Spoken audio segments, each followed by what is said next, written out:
தமிழக சட்டமன்ற தேர்தலில் பாஜக கடும் தோல்வியடைந்திருந்தது. இதனையடுத்து கட்சியின் கட்டமைப்பில் சில அதிரடி மாற்றங்களை செய்ய வேண்டும் என தேசிய தலைமை களமிறங்கி இருப்பதாகவும், இதன் தொடர்ச்சியாக மாநில தலைவராக இருக்கும் நயினார் நாகேந்திரன் மீது கட்சியினருக்கு அதிருப்தி இருப்பதாகவும் தகவல்கள் வெளியாகியுள்ளன. மறுபுறம் அண்ணாமலை பாஜகவை விட்டு பிரிந்தது சரிதான் என்றும் பேச்சுக்கள் அடிபட்டிருக்கின்றன.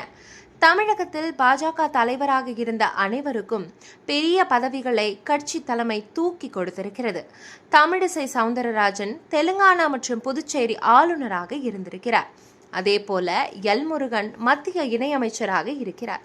இப்படி கட்சியின் மாநில தலைவராக இருந்தவர்களுக்கு தலைமை உரிய அங்கீகாரம் கொடுத்திருந்தது. இந்த லிஸ்டில் மிஸ் ஆன ஒரே ஆள் அண்ணாமலைதான். கட்சியின் மாநில தலைவராக அண்ணாமலை இருந்த காலத்தில் பாஜகவின் வாக்கு வங்கி அதிகரித்தது. இரட்டை இலக்கத்தை கட்சி அடைந்திருந்தது. ஆனாலும் எந்த பயனும் இல்லை. இதற்காக அண்ணாமலைக்கு கடந்த சட்டமன்ற தேர்தலில் போட்டியிட வாய்ப்பு கூட வழங்கப்படவில்லை.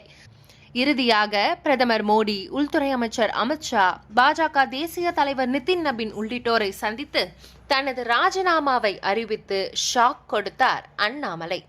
இந்த முடிவு அறிவிக்கப்பட்டு முழுவதாக ஒரு வாரம் கூட ஆகவில்லை.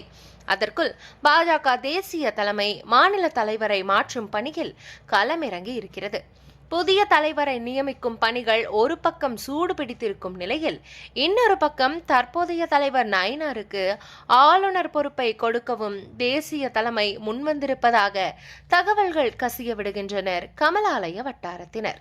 தமிழகத்திற்கும் கேரளாவுக்கும் ஆளுநராக அர்லேக்கர் தான் இருக்கிறார்.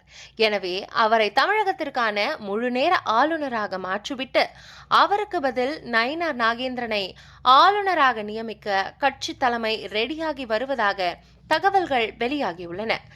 இதனால் தமிழக பாஜகவுக்குள் சலசலப்பும் ஏற்பட்டு இருக்கிறது. மேலும் காலியாக போகும் தமிழக பாஜக தலைவர் பதவிக்கு பேராசிரியர் ராம ஸ்ரீனிவாசன், அஸ்வத்தாமன் என இருவரது பெயரும் அடிபடுவதாகவும், மறுபுறம் வானதி ஸ்ரீனிவாசன் அந்த பதவிக்கு முயற்சித்து வருவதாகவும் அரசியல் விமர்சகர்கள் கூறுகின்றனர். இது ஒரு புறம் இருக்க, பாஜகவில் மாவட்ட அளவிலான நிர்வாகிகள் கடும் அதிருப்தியில் இருப்பதாகவும், அண்ணாமலை கட்சி துவங்கினால் செல்லலாம், ஆனால் அவரோ 50 லட்சம் உறுப்பினர்களை சேர்த்தால்தான் கட்சி துவக்கம் என கூறிவிட்டார். இப்போது என்ன செய்வது என தெரியாமல் புலம்ப துவங்கிவிட்டதாகவும் சில தகவல்கள் களத்திலிருந்து கசிந்துள்ளன. பாஜக மாநில தலைவர் பதவியிலிருந்து விடுவிக்கப்பட்டவுடன் நயினார் நாகேந்திரனுக்கு ஆளுநர் பதவி கிடைக்கப்படுமா? உங்களது கருத்துக்களை கமெண்டில் சொல்லுங்க. அடுத்ததாக பாஜக மாநில தலைவராக யார் பொறுப்பேற்க வேண்டும் என்பது பற்றிய உங்களது கருத்துக்களையும் கமெண்டில் சொல்லுங்க. இது போன்ற இன்ட்ரெஸ்டிங்கான வீடியோக்களை தொடர்ந்து பார்க்க ஸ்கிரீன் டிஎன் சேனலை ஃபாலோ பண்ணுங்க.